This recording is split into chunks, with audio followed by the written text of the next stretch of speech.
Cascoloso. Don't say that in front of people.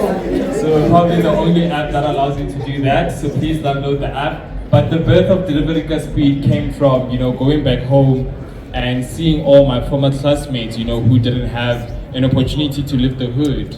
And when you see them, they're just sitting on the corners and they're not doing anything, and they start even calling you Grotman. And you're just like, guys, we're the same age, right? And they want to wash your car and all of that. And for me, it was there's lack of opportunities in our townships. And by creating Delivery Speed, we provide that convenience in the township, but also creating jobs for these young people. And now, fast forward, we've launched Delivery Speed in July 2021.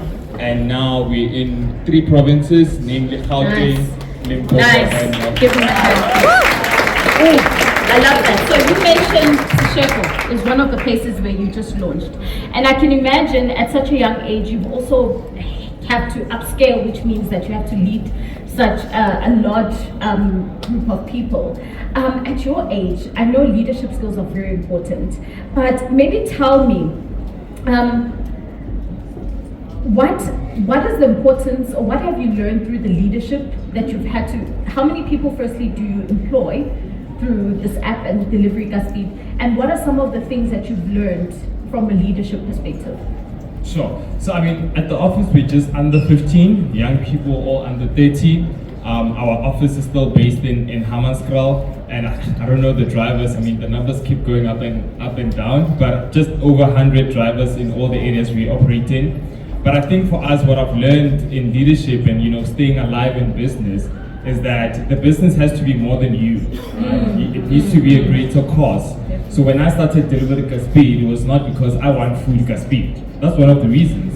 But the big reason is to help my former classmates, right? The guys that I've seen, when we were in high school, they had dreams. You know how everybody in high school, they're like, I want to be a doctor, I want to be all of that.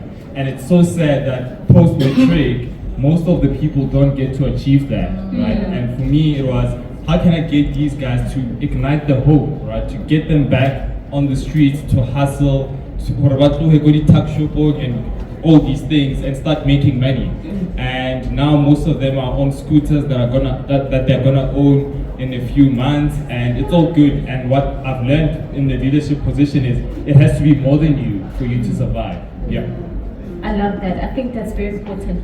Huli, I want to just touch base. I know that you have a record label as well, that you're bringing a lot of artists in and opening up doors for everyone. So I get the sense that this is actually not just, it's a passion for you. Yeah. It's not just about making money. Yeah. Tell me about the people that are in the record label, and what are some of the success stories? Who's in there, and what are some of the things that we get to see from that? Beautiful success story is a guy by the name of Matlera Doughboy. I don't know if you've heard of Matlera Doughboy. He's from a small town called Klerksdorp. It's in the northwest. And what makes him so special, of all the young guys I've ever worked with, he was obsessive about the process. And what I've learned is, like a lot of young guys that jump into my DM, is there's a lack of patience. Right? And they become depressive because it's not happening overnight. We started this journey with Matlera Doughboy in 2014. He only dropped his first album last year, and he is kicking ass. Okay? And what I love about him was just that patience. And you gotta love the process. You have to think becoming a master versus just creating these viral videos. Yeah. And so Matlera Doughboy, kudos to him. And that's the guy. He's literally went from student to becoming a master. I go to him for answers now. I love that. Yeah. And I love that it's a two-way street, because I really believe that it's not just if you have made it, you feel like you are there to just give, but you can also actually learn from the young people who are still coming up. So I really love that.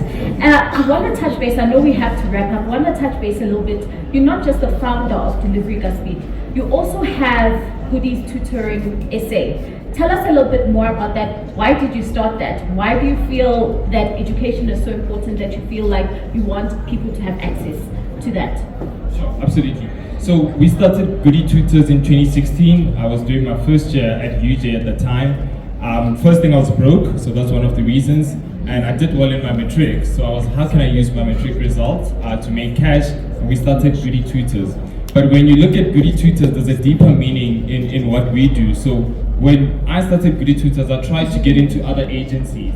But what they say, they have this crazy requirement that you must have a car before you become a tutor. And for me, as Mfano Taka, you know, how come I need a car for me to just tutor in the city? And when I started Goody Tutors, I scrapped that requirement.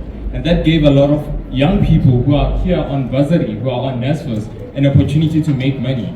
And fast forward now, Goody Tutors is 7 years old. It operates nationwide with over 300 tutors, all black mostly, and more than that. We've been able to run a school with one of the biggest teams in the country. I think it's the best team, Kaiser Chiefs, and starting off here. We know the truth. No matter what they say, we know the truth. For us, studying Goody Tutors was also again giving the people who come to universities, mostly black students, who yes do study but also want other opportunities to make some extra income. But when they go to the traditional agencies, they'll say they need a car. So for us, we scrapped that out, and now Goody Tutors is assisting over 300 students who are on NSFAS and bursaries to be able to make some extra income. Yeah. I love that. Thank you so much. Parting words, Kuli. Congratulations. I know you recently graduated. And that tells you that education is very important to you. What was the reason for you to go back to school? And what importance is education, especially in your industry? And I'm saying this because I think young people nowadays, they think, you know, you can just do forex trade after school, forex trade, and then cash money. And then why is education important, especially in the journey of becoming an entrepreneur? I wanted to become more. To become more, you have to do more. You know, and I realized I'd hit that ceiling, and because there's so much I want to do for the industry and for young people, I realized that I had to go learn some new tricks, and you know, also expand on my network. And it's the best decision I've ever made. You know, I won Innovation of the Year. It was a postgrad. This was like after 15 years of no school, and how I balanced that, you know. So yeah, but my parting words is I just want to thank Lunch Bar for choosing significance over relevance. Thank you for putting a spotlight. Thank you for putting a spotlight on young entrepreneurs who are, you know, trying to fend for themselves in these tough times, and yeah. And keep it coming. Thank you. Thank you. Maybe your parting words from Lunch Bar. I know there's obviously much more coming. Maybe if you have parting words for the youth, I know you have great opportunities. What would you like the youth to know about the South Africa today, and how can they really scale up and become better? As what your brand says, like doing much more. So I guess if you look at our country right today, I think, you know, the world is your oyster. There is so much of opportunity in South Africa. So let's not forget that, and let's not forget the power of our country, and the skills that we have available. I think secondly, education's power, right? And that's what Lunch Bar is making available to all of you again. Our powerful program with Trace Academia, you know, sometimes we can't afford a tertiary education, or it's just too much, and we'd rather use that money we have to, you know, put it into a business. So Lunch Bar with Trace Academia is providing the youth the opportunity to learn about entrepreneurship through our programs, which is something we want to give back to you guys, as mentioned before. And then I guess, you know, from me, from Lunch Bar, it's all about the hustle, right? As Kuli mentioned, you know, we're all about collectiveness. So we want to build this network of young entrepreneurs, experienced entrepreneurs that we have for everyone to reach out to. So don't forget that. Let's do it together. Let's do it with Lunch Bar. Reach out to us.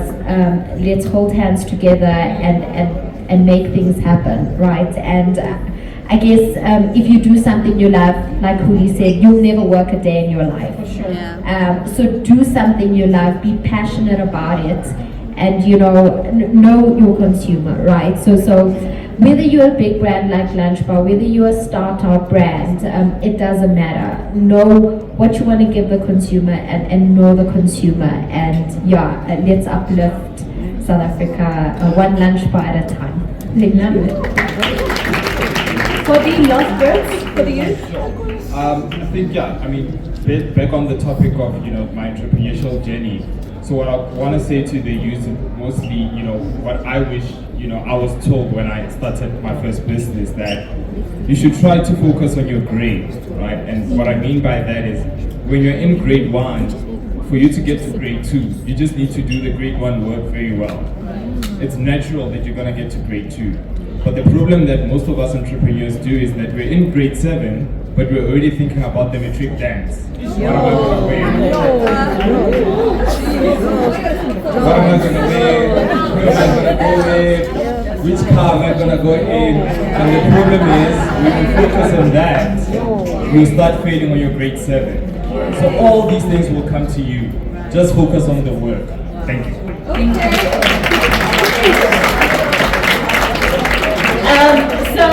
Before we wrap up, I'd actually like to open it up to the floor. I'm sure there are a lot of questions. There's already a hand up there.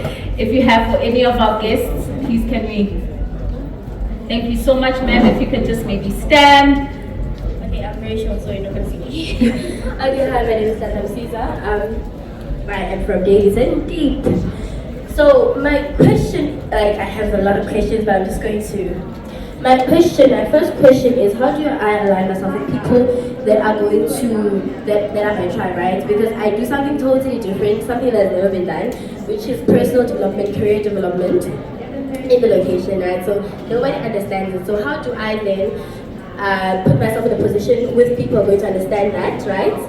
And get brands that are going to understand that, not us per se funding, but partnerships that will help people understand more and take the work seriously, take career development seriously, take personal development seriously in the space that I am in, and find mentors, because guys, it's bad, we do not have mentors in our space. So